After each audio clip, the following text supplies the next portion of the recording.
If 20 friends can't play for 20 years, who says they must? Last week, we talked about friendship. We identified different circles of friendship and how commitment levels vary between our inner circle and our outer circles. We also talked about the funny friend lifeline and the benefit of having a diverse circle of friends. If you've not listened to the last episode, you might want to do that to get a background. We continue our discussion today, beginning with the evolution of friendship and relationships. Some friends come into your life for a season. You share priceless memories, laughter, and deep moments. But then life happens. Schedules change, priorities shift, people grow at different rates, move to different locations, change careers, get married, have kids, or take different life paths.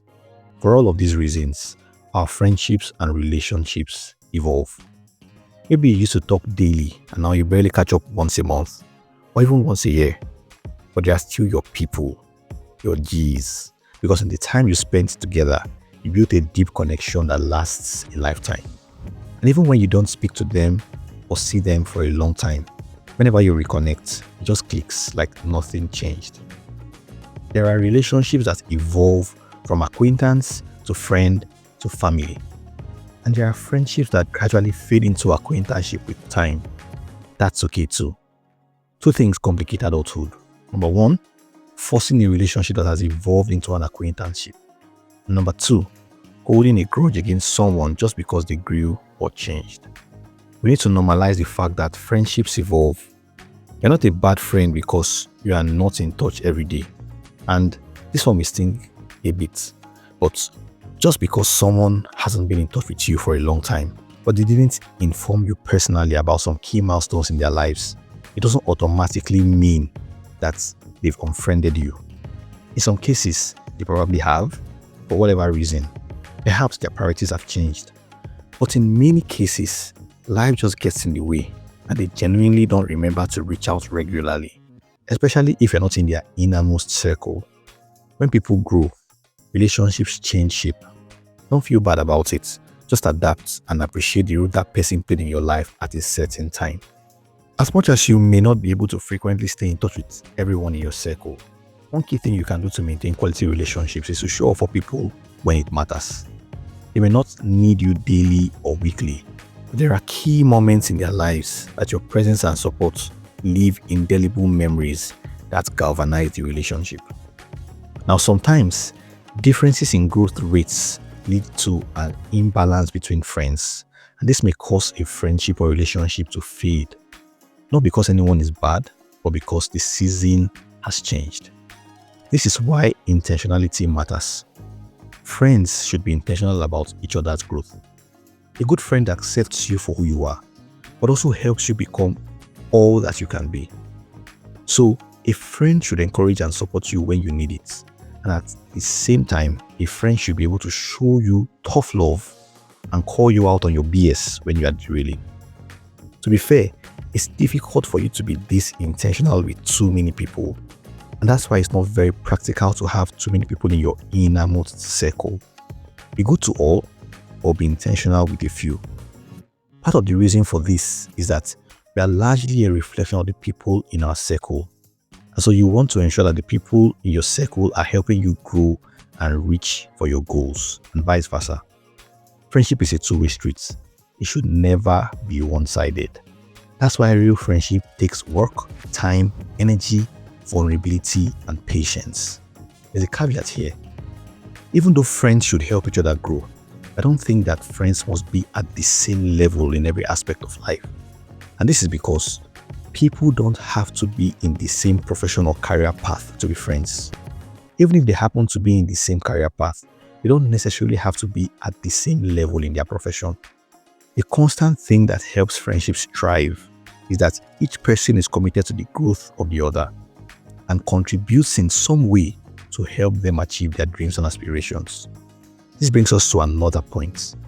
Is it possible to outgrow a friendship? The simple answer is yes. As you grow, your circle shrinks because there are people in your circle who are not growing like you are. And so you might find yourself asking questions like, why don't I have many close friends anymore? Why does it feel like some people are jealous of my growth? Why is it that many of the people I used to roll with now seem distant?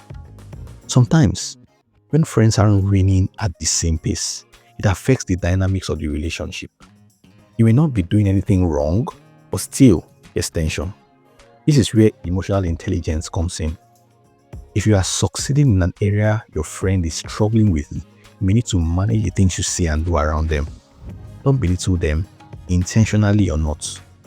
You might think you are just sharing your wins, but if you are not sensitive, it can come off as arrogance. To be clear, being on different levels doesn't always mean money. It could be milestones. You're working, they're not. You're married, they're not. You've had a breakthrough and they're still in a tough season. Just because your friend is struggling doesn't mean they are no longer in your league. You need to discern whether they are just going through a rough patch or they've chosen stagnation.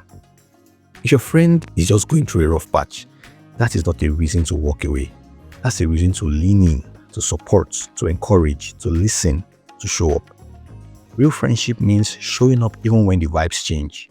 As the African proverb goes, if you want to go fast, go alone. But if you want to go far, go together.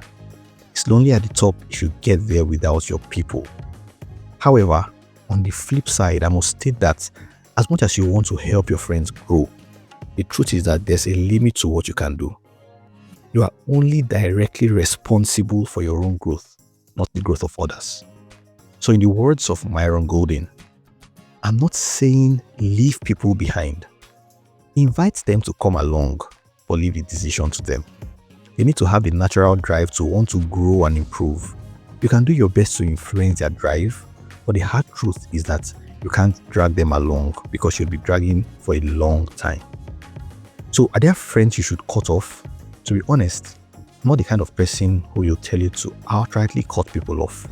But I'd rather say you should quit investing your time and energy into friendships and relationships that drain you. Some people always want to be on the receiving end because they believe that you are better off, more privileged, luckier, etc.